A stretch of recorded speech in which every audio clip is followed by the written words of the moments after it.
Israel സർക്കാരിനെ ബന്ദിയാക്കിക്കൊണ്ടാണ് നെതന്യാഹുവും അദ്ദേഹത്തിൻ്റെ തീവ്ര വലതുപക്ഷ സർക്കാരും ലോകരംഗത്ത് അഴിഞ്ഞാടിയത്. നിങ്ങളെ സഹായിക്കുന്ന, നിങ്ങളുടെ ആനുകൂല്യം പ്രകടിപ്പിക്കുന്ന, നിങ്ങളോട് താല്പര്യമുള്ള ഒരേ ഒരു രാജ്യം ഇന്ന് ലോകത്തുണ്ടെങ്കിൽ അത് അമേരിക്കയാണ്. ആ ബന്ധം കൂടി കട്ട് ചെയ്ത് കളയരുത് എന്ന് വളരെ പരസ്യമായിട്ടൊരു താക്കീത് JD Vance American vice president നെതന്യാഹുവിന് കൊടുത്തു. ഇന്ന് ആഗോള രംഗത്ത് ഇസ്രായേൽ അതിൻ്റെ ചരിത്രത്തിലെ ഏറ്റവും ഒറ്റപ്പെട്ട അവസ്ഥയിലാണ് എന്നുള്ള ഒരു അവസ്ഥ എല്ലാവർക്കും വ്യക്തമായിട്ടുള്ള സമയം. ഇസ്രായേലിനെ സംബന്ധിച്ചിടത്തോളം, പ്രത്യേകിച്ച് നെതന്യാഹുവിനെ സംബന്ധിച്ചിടത്തോളം, ആക്രമണത്തിൻ്റെ പാത ഒരു എല്ലാ പരിധികളും വിട്ട് മുന്നോട്ട് പോയ സാഹചര്യത്തിൽ അവർക്കിനി പിൻവാങ്ങാൻ കഴിയില്ല.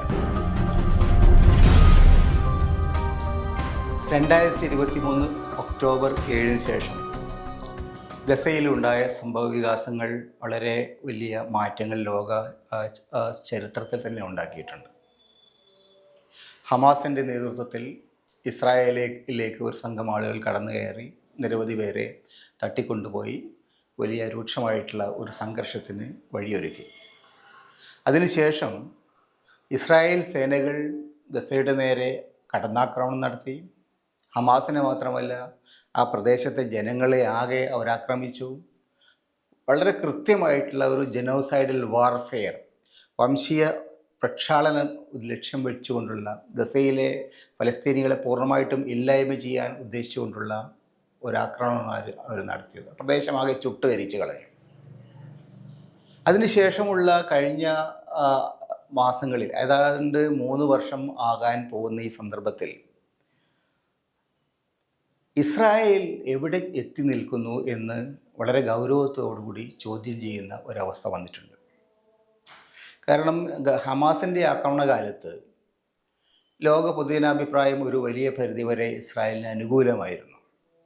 കഴിഞ്ഞ 50 വർഷമായിട്ട് ആ പ്രദേശത്ത് ഇസ്രായേൽ നടത്തിക്കൊണ്ടിരിക്കുന്ന കടന്നാക്രമണങ്ങളൊക്കെ ഇരിക്കെ തന്നെ ഹമാസ് ഇസ്രായേൽ കടന്നു കയറി നടത്തിയ ആക്രമണങ്ങളുടെ പേരിൽ മിക്കവാറും ലോകരാജ്യങ്ങളിലധികവും ഇസ്രായേലിന് അനുകൂലമായിട്ട് നിലപാടെടുത്തിരുന്നു. ഈ ആക്രമണം ശരിയല്ല എന്ന സമീപനമാണ് മിക്കവാറും ആളുകളൊക്കെ എടുത്തത്. പക്ഷേ അതിനോട് നെതന്യാഹു സർക്കാർ എടുത്ത പ്രതികരണം യഥാർത്ഥത്തിൽ നെതന്യാഹുവിൻ്റെ വ്യക്തിഗതമായ താല്പര്യങ്ങളെ സംരക്ഷിക്കാൻ വേണ്ടി ഇസ്രായേലിലെ ജനങ്ങളെ ബലി കഴിക്കുക എന്നൊരവസ്ഥയിലേക്കാണ് എത്തിച്ചേർന്നത്. ഇസ്രായേലിനെ ബന്ദിയാക്കിക്കൊണ്ടാണ്, ഇസ്രായേൽ സർക്കാരിനെ ബന്ദിയാക്കിക്കൊണ്ടാണ് നെതന്യാഹുവും അദ്ദേഹത്തിൻ്റെ തീവ്ര വലതുപക്ഷ സർക്കാരും ലോകരംഗത്ത് അഴിഞ്ഞാടിയത്. അവർ ഗസയെ തകർത്തു. ഗസയെ തകർത്തതിന് ശേഷം അവർ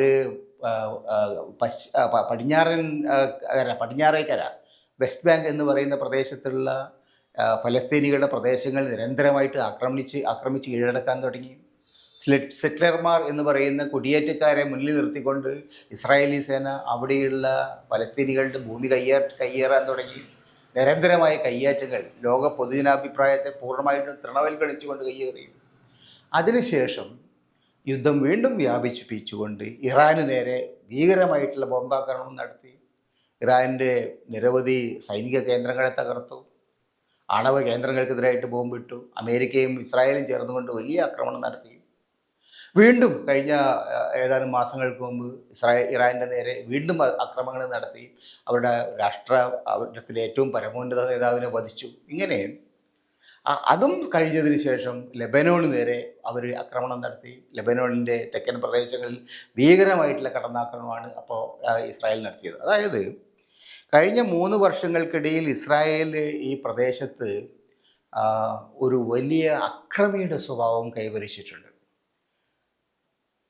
ലോകത്തിലുള്ള സംഘർഷങ്ങൾ തീർക്കുന്നതിന് സാധാരണ നിലയിൽ ഉപയോഗിക്കുന്ന ഡിപ്ലോമാറ്റിക് ആയിട്ടുള്ള മാർഗ്ഗങ്ങൾ, നയതന്ത്രപരമായ മാർഗ്ഗങ്ങൾ, ഐക്യരാഷ്ട്രസഭയെ പോലുള്ള മാർഗ്ഗങ്ങൾ, പരസ്പര ചർച്ചയുടെ മാർഗ്ഗങ്ങൾ, അതെല്ലാം ഉപേക്ഷിച്ചുകൊണ്ട് സൈനിക ശേഷി ഒന്നുകൊണ്ട് മാത്രം തങ്ങൾ ആ പ്രദേശത്തിൻ്റെ ആധിപത്യം സ്ഥാപിക്കും എന്നാണ് ഗസയിലെ അനുഭവങ്ങൾ മുതൽ പിന്നീട് ഏറ്റവും അവസാനം ലെബനോണിലെ ആക്രമണം വരെയുള്ള സംഗതികളിലൂടെ നെതന്യാഹു സർക്കാർ, ഇസ്രായേലി സർക്കാർ പ്രഖ്യാപിച്ചത്.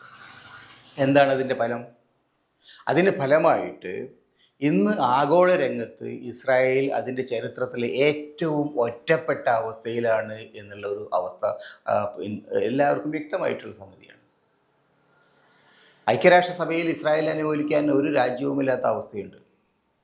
ലോക പൊതുജനാഭിപ്രായം പൂർണ്ണമായിട്ടും ഇസ്രായേലിനെതിരാണ്. ഇസ്രായേലിൽ തന്നെ ഒരു വലിയ വിഭാഗം ജനങ്ങൾ ഇസ്രായേലി സർക്കാരിൻ്റെ ഈ തീവ്ര വലതുപക്ഷ ആക്രമണത്തിൻ്റെ അടിസ്ഥാനപ്പെടുത്തിയിട്ടുള്ള സൈനിക ശക്തിയിൽ അടിസ്ഥാനപ്പെടുത്തിയ നയങ്ങളെ അതിശക്തിയായിട്ട് എതിർക്കുന്നുണ്ട്.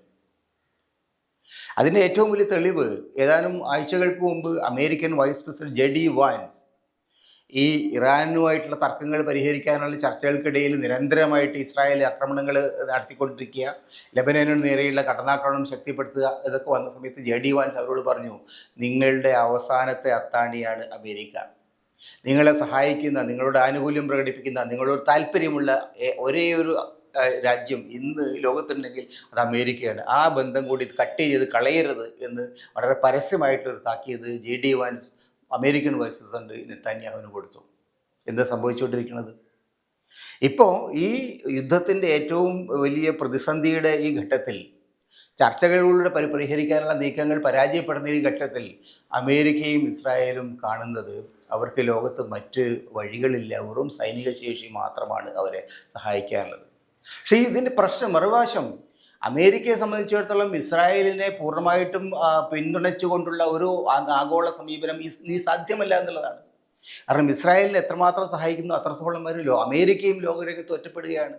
അമേരിക്ക വലിയ ശക്തിയുള്ള രാജ്യമാണ്, അമേരിക്ക വലിയ പ്രതാപമുള്ള രാജ്യമാണ്. പക്ഷേ ഇന്നത്തെ ആഗോള സംവിധാനത്തിനകത്ത് മറ്റ് രാജ്യങ്ങളെ മുഴുവൻ ശത്രുപക്ഷത്ത് നിർത്തിക്കൊണ്ട് ഒരു രാജ്യത്തിന് മുന്നോട്ട് പോകാൻ കഴിയില്ല. ഇസ്രായേലിന് കഴിയില്ല, അമേരിക്കയും കഴിയില്ല. അതുകൊണ്ടാണ് ഇപ്പോൾ വലിയ ഒരു അന്താരാഷ്ട്ര തലത്തിൽ തന്നെ വലിയൊരു ശാക്തിക ബന്ധങ്ങളിൽ വലിയ മാറ്റങ്ങൾ വന്നുകൊണ്ടിരിക്കുന്നു എന്നതിൻ്റെ സൂചനയാണത്. കാരണം ചൈനയുണ്ട്, റഷ്യയുണ്ട്, മറ്റു രാജ്യങ്ങളുണ്ട്. അങ്ങനെ എല്ലാ രാജ്യങ്ങളും പൊതുവിൽ അമേരിക്കയ്ക്കും ഇസ്രായേലിനും എതിരായിട്ടുള്ള സമീപനം എടുത്തിരിക്കുന്നു.